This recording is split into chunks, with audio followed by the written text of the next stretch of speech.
Assalamualaikum warahmatullahi taala wabarakatuh. Waalaikumsalam warahmatullah. Berjumpa kembali dengan saya Khalifah Haji Suhadi Al-Mauludin, yang pada kesempatan kali ini alhamdulillah di channel YouTube Buya Pasaman Timur dalam makom Majelis Zikir Ma'rifatullah kita bisa bersilaturahmi ke makom guru mursyid kita Syekh Nur Muhammad Buya Irwan Maulana Al-Khalidi dalam melanjutkan muzakarah yang kebetulan beliau ada di makomnya, yang mana saya dengan tim langsung merapat ke sini. Dengan kita telah hadir beliau, kita sapa dulu beliau. Assalamualaikum warahmatullahi taala wabarakatuh. Waalaikumsalam warahmatullahi taala wabarakatuh.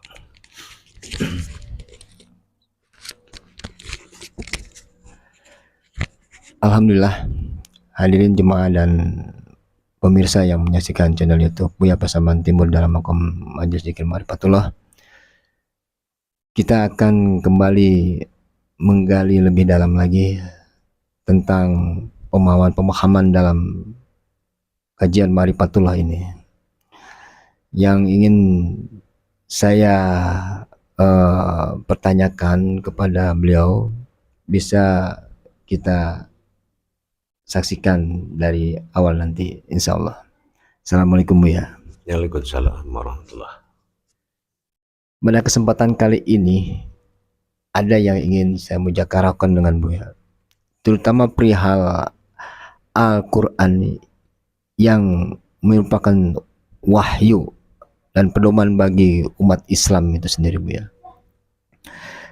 Yang mana apabila Al-Quran ini wahyu, sudah pasti dia ada realisasi kepada diri kita, terutama bagi yang membacanya atau yang memahaminya. Dalam hal ini yang ingin saya pertanyakan terutama adalah kodrat wahyu itu sendiri seperti apa Buya? Kalau Al-Quran ini merupakan wahyu, dan apa sebenarnya nama wahyu dari Al-Quran itu sendiri? Mohon penjelasannya Buya. Insyaallah. Bismillahirrahmanirrahim. Al-Quran ini dikatakan wahyu karena dia kalamullah. Kalamullah ini dikatakan kalamullah adalah iqra, katakanlah. Dan huruf bahasa katakanlah itu tidak bisa dilihat. Jadi kepercayaan Allah yang paling tinggi kalau seseorang berbicara dengan Allah, terutama Rasulullah, itu dinamakan wahyu. Wahyu itu kalamullah. Kalamullah itu sudah bersifat hakikat yang sebenarnya. Karena mendapatkan kalam dari Allah itu tidak mudah. Jadi hubungan Allah dengan Rasulullah dalam wahyu itu, yang mana diperantarakan oleh Malaikatul Jibril. Disebut wahyu adalah dalam bahasa ayat suci. Nah, wahyu ini tidak terikat dengan kata-kata. Artinya katakanlah, bacalah, imanilah, yakinilah, itu tasdik, mengandung satu makna yang banyak. Nah, potensinya adalah kalamullah. Itu tingkat wahyunya kalamullah. Seperti itu. Insyaallah. Lalu dalam hal turunnya wahyu ini Buya, ini yang ingin saya ketahui lebih jauh lagi. Mengapa Allah harus melalui perantara Jibril gitu ya? Bukankah hubungan Allah dengan Rasulullah itu sudah sedemikian dekat ya Buya? Mohon petunjuk ya Buya. Ya, Allah dengan sifat qiyamuhu binafsihinya, dia adalah bersifat tauhid. Tauhid itu adalah perantara, yang mana perantara itu adalah pertama Malaikatul Jibril. Malaikat itu adalah cahayanya Allah. Dan dia tidak terbuat dari apapun, tapi dia terbuat dari cahaya Allah. Nah, sementara Rasulullah adalah nurnya Allah. Begitu. Jadi makanya perantara Jibril. Nah, kenapa kan namanya Nurullah? Nah, seperti orang tidak pernah melihat Allah juga tidak pernah melihat Rasulullah. Nah, inilah yang dikatakan nurnya Allah. Nah, sementara Jibril ada satu wujud malaikat yang berasal dari nurnya juga. Nah, begitu. Makanya perantara Jibril. Kalau dikatakan Al-Quran ini wahyu, sudah pasti akan ada realisasinya ke diri seseorang, Bu ya. Nah, untuk bisa atau memahami reaksi wahyu kepada diri ini seperti apa, Bu ya? Pertama kita harus mengkaji dulu, yaitu potensinya wahyu ini. Karena semua huruf itu, hijaiyah terutama dalam juz amma sebagai amalan umat, ya, itu semua huruf berasal dari tidak ada menjadi ada.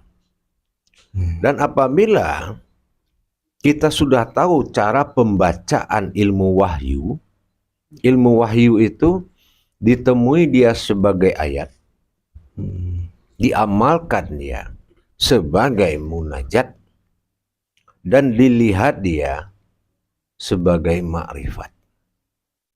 Nah, dan dia bisa hilang.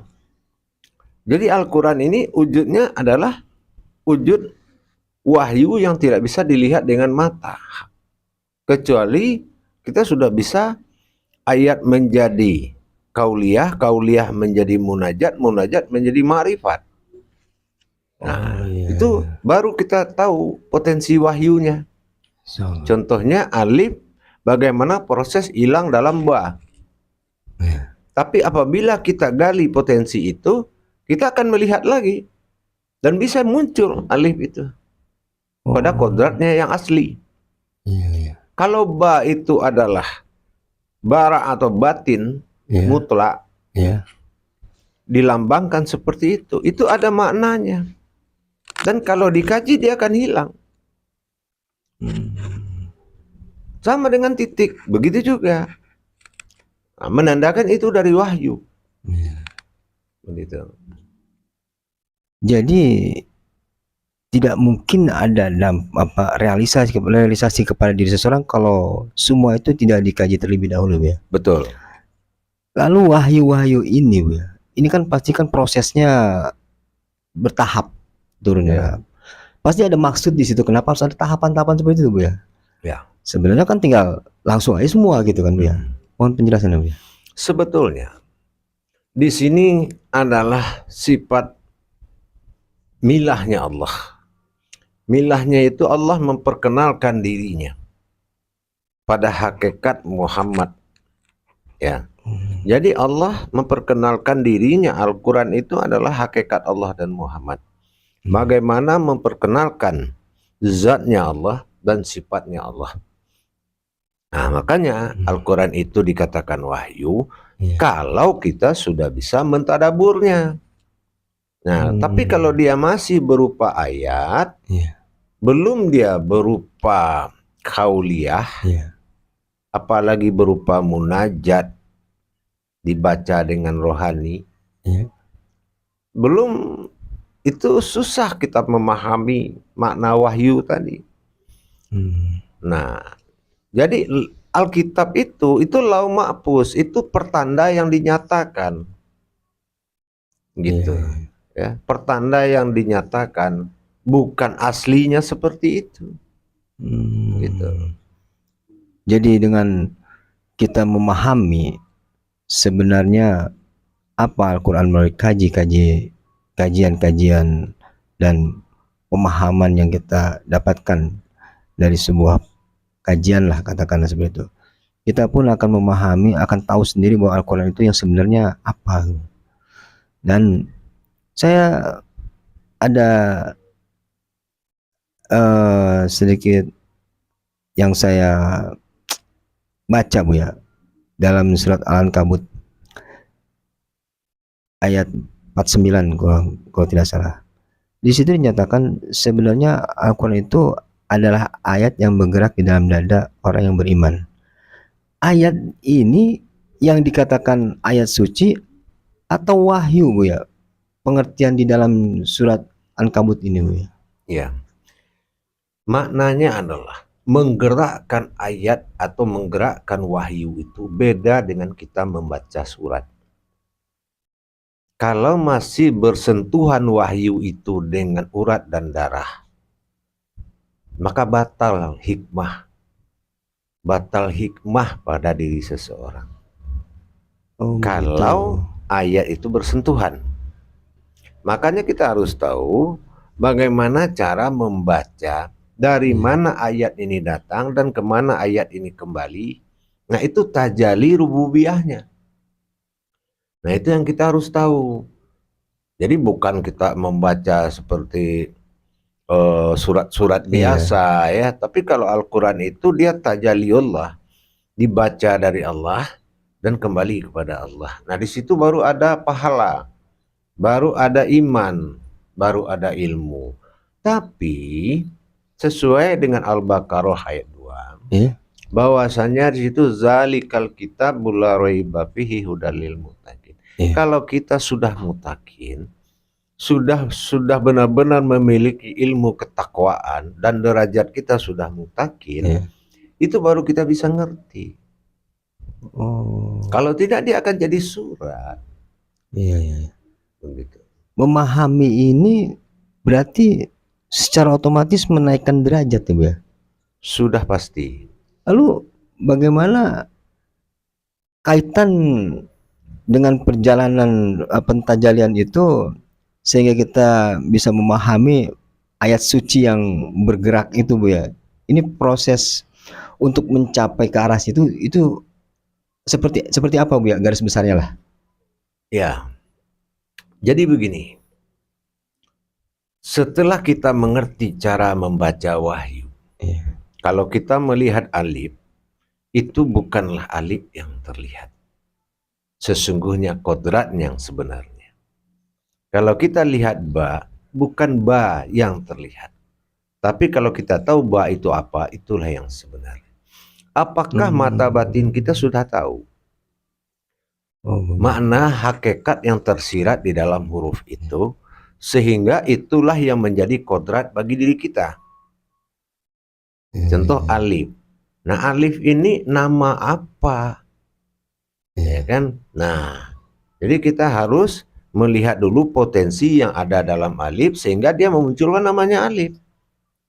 Terus kita lihat huruf ba, apa potensi yang ada dalam huruf ba, itu makanya namanya ba.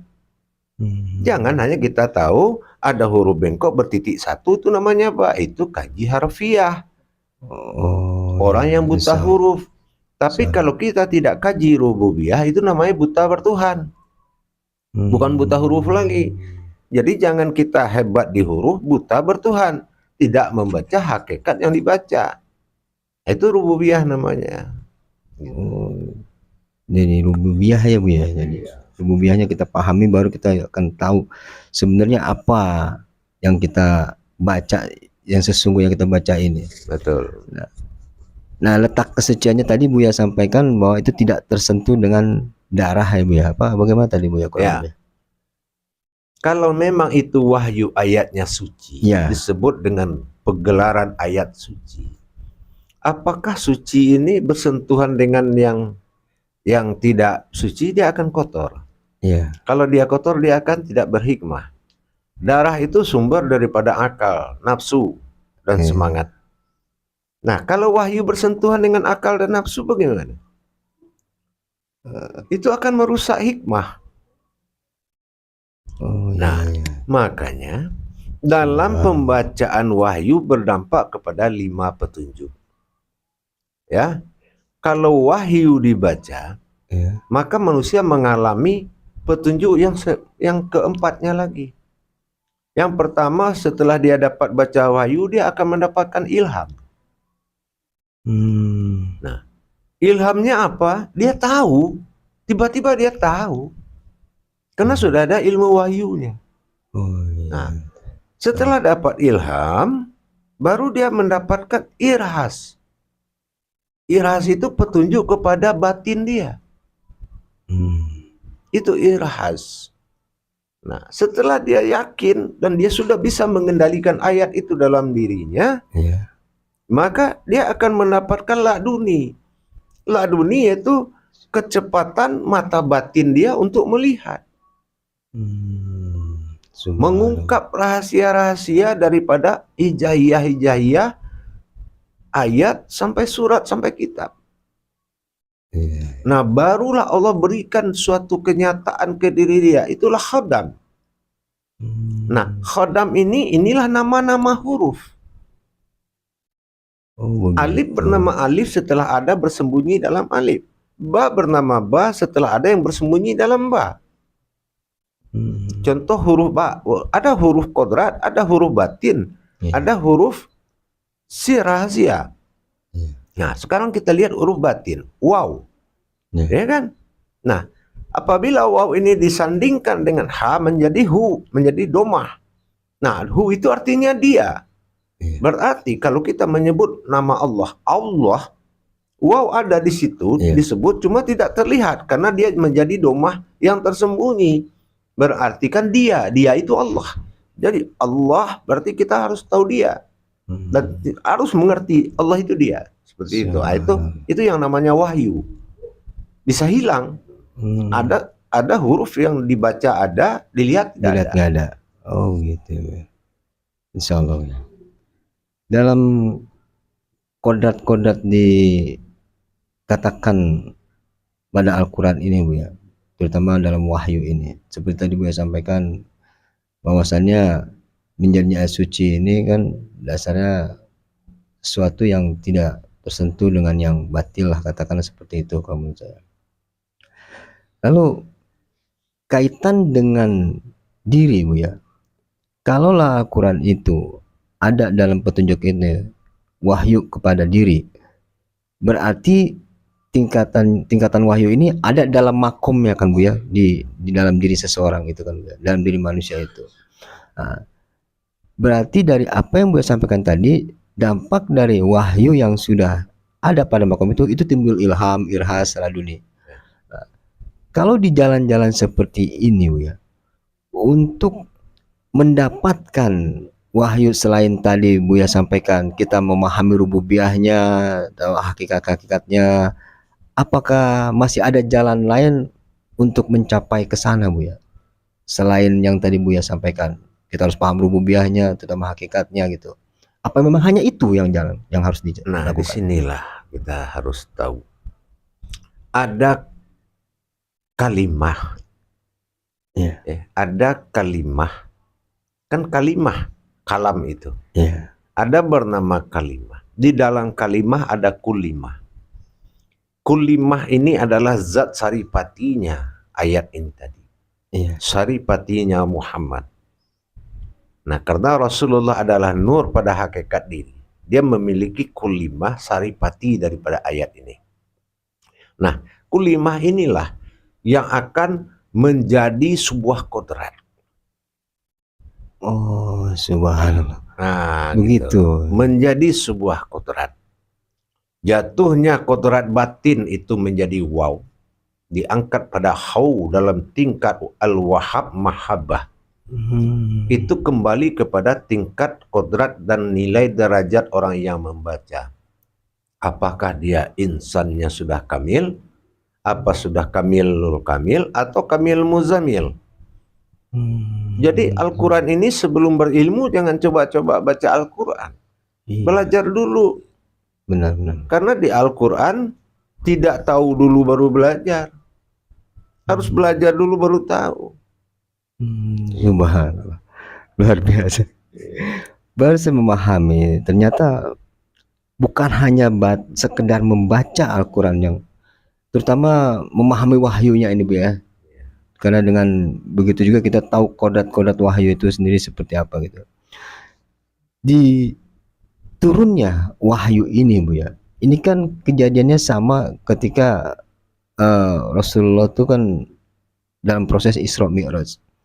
Nah, yang ingin saya pertanyakan dalam kaitannya dengan keadaan turunnya wahyu ini Bu ya, ini di fase Rasulullah Isra Mi'raj, pada hakikatnya itu Isra Mi'raj ini seperti apa, Bu? Yang ingin kita ketahui lebih dalam lagi nih, Bu ya. Ya, kita sudah tahu Rasulullah itu menjemput penyempurnaan kodrat diri dia, sehingga dia tidak bisa baca Al-Quran. 33 pertama wahyu Allah pada sifat nazirnya alim. Iya. Dia berikan bergetar tubuhnya Rasulullah, masuk sir rahasia Allah. 33 kedua, masuk wahyu kedua, bergetar pada an-nazir, rahasia pada batinnya. 33 ketiga, diantarkan lagi wahyu pada alam, sehingga maujudullah itu mim ha mim dal, Subhanallah. menjadi kurangnya nilai jumlah 6.666 ayat menjadi mim ha mim dal. Kalau dilengkapkan mim itu huruf berapa dalam hijaiyah, cari suratnya.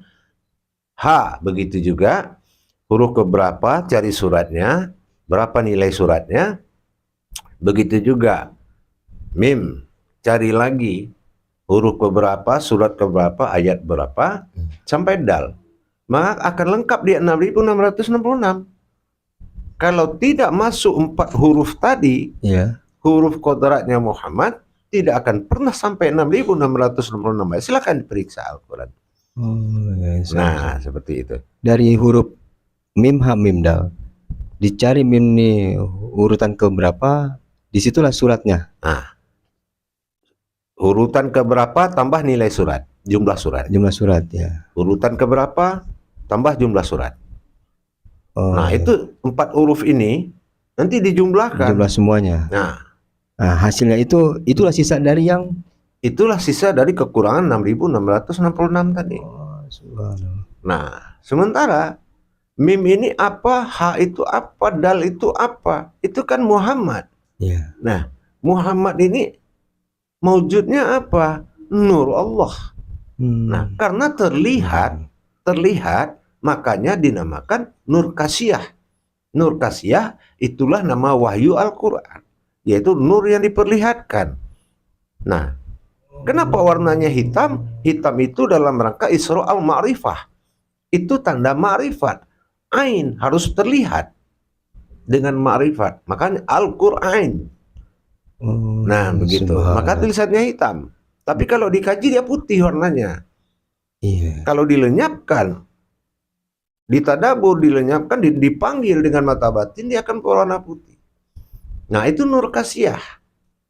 Nah, seperti titik. Nama wahyunya Nur Kasiyah berarti? Nama wahyunya Nur Kasiyah. Nah, gitu.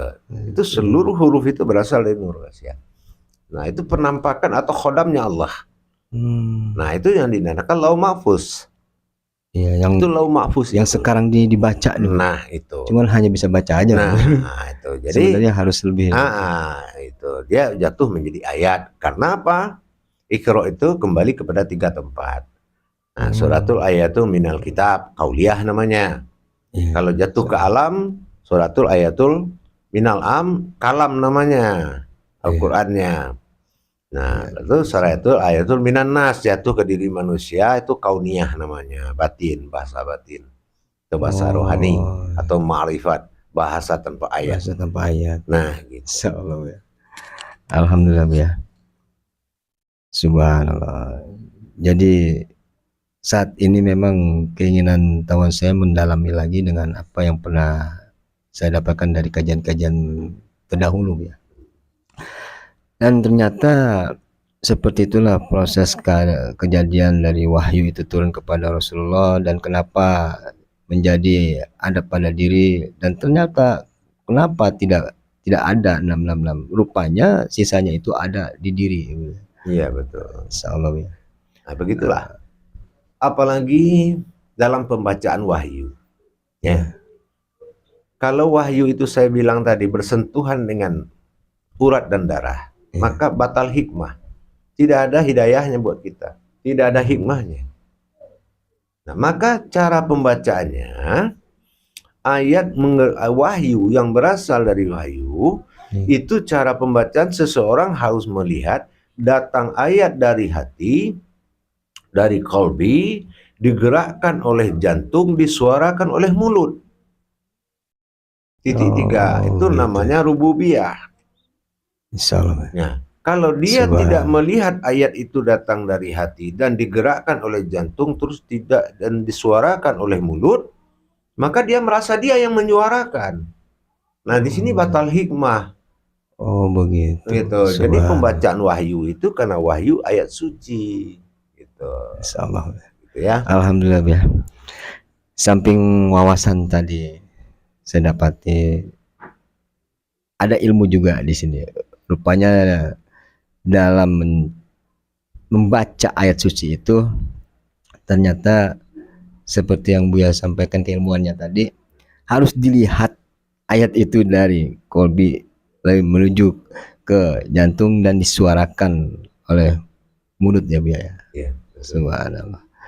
Alhamdulillah rekan-rekan jemaah dan para pemirsa yang menyaksikan channel YouTube Buya Pasaman Timur dalam makom Majelis Zikir Ma'rifatullah. Tadi sama-sama kita simak penjelasan dari guru mursyid kita Syekh Nur Muhammad bin Irwan Maulana Al-Khalidi tentang kajian mengapa dikatakan Al-Quran itu qodat atau wahyu, dan juga mengenai ayat suci itu sendiri, dikatakan ayat suci itu sendiri seperti apa, dan sampai kita bagaimana cara membaca ayat suci itu sendiri yang sebenarnya.